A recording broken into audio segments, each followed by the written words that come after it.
कलयुग के लक्षण देख लो नहीं तो पछताओगे।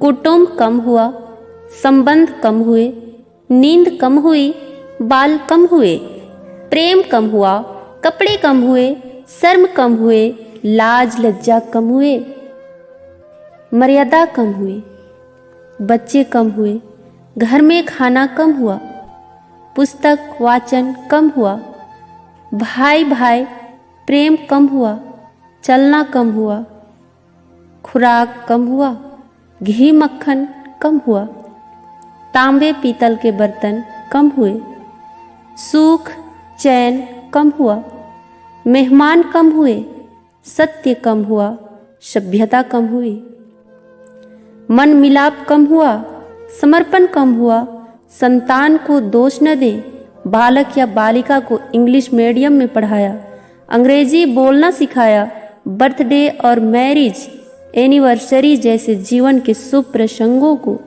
अंग्रेजी कल्चर के अनुसार जीने को ही श्रेष्ठ मानकर माता पिता को मम्मा और डैड कहना सिखाया। जब अंग्रेजी कल्चर से परिपूर्ण बालक या बालिका बड़ा होकर आपको समय नहीं देता, आपकी भावनाओं को नहीं समझता, आपको तुच्छ मानकर जुबान लड़ाता है और आपको बच्चों में कोई संस्कार नजर नहीं आता है, तब घर के वातावरण को गमगीन किए बिना या संतान को दोष दिए बिना कहीं एकांत में जाकर रो ले। क्योंकि पुत्र या पुत्री की पहली वर्षगांठ से ही भारतीय संस्कारों के बजाय केक कैसे काटा जाता है सिखाने वाले आप ही हैं।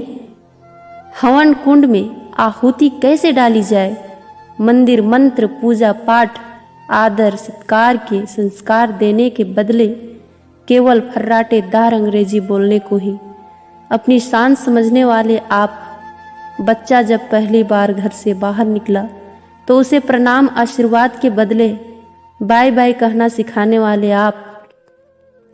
परीक्षा देने जाते समय इष्ट देव बड़ों के पैर छूने के बदले बेस्ट ऑफ लक कहकर परीक्षा भवन तक छोड़ने वाले आप।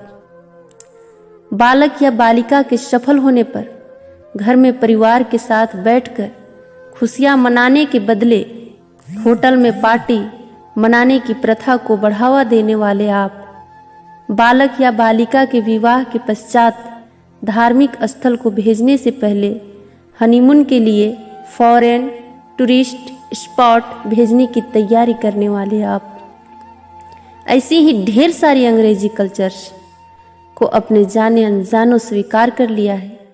अब तो बड़े बुजुर्गों और श्रेष्ठों के पैर छूने में भी शर्म आती है। गलती किसकी? मात्र आपकी, माँ बाप की। अंग्रेजी इंटरनेशनल भाषा है, इसे सीखना है, इसकी संस्कृति को जीवन में उतारना नहीं है। मानो तो ठीक, नहीं तो भगवान ने जिंदगी दी है, चल रही है, चलती रहेगी। आने वाली जनरेशन बहुत ही घातक सिद्ध होने वाली है। हमारी संस्कृति और सभ्यता विलुप्त होती जा रही है, बच्चे संस्कारहीन होते जा रहे हैं और इसमें मैं भी हूँ। अंग्रेजी सभ्यता को अपना रहे सोचकर विचार कर अपने और अपने बच्चे परिवार समाज संस्कृति और देश को बचाने का प्रयास करें। हिंदी हमारी राष्ट्रीय और मातृभाषा है, इसको बढ़ावा दें, बच्चों को जागरूक करें ताकि वो हमारी संस्कृति और सभ्यता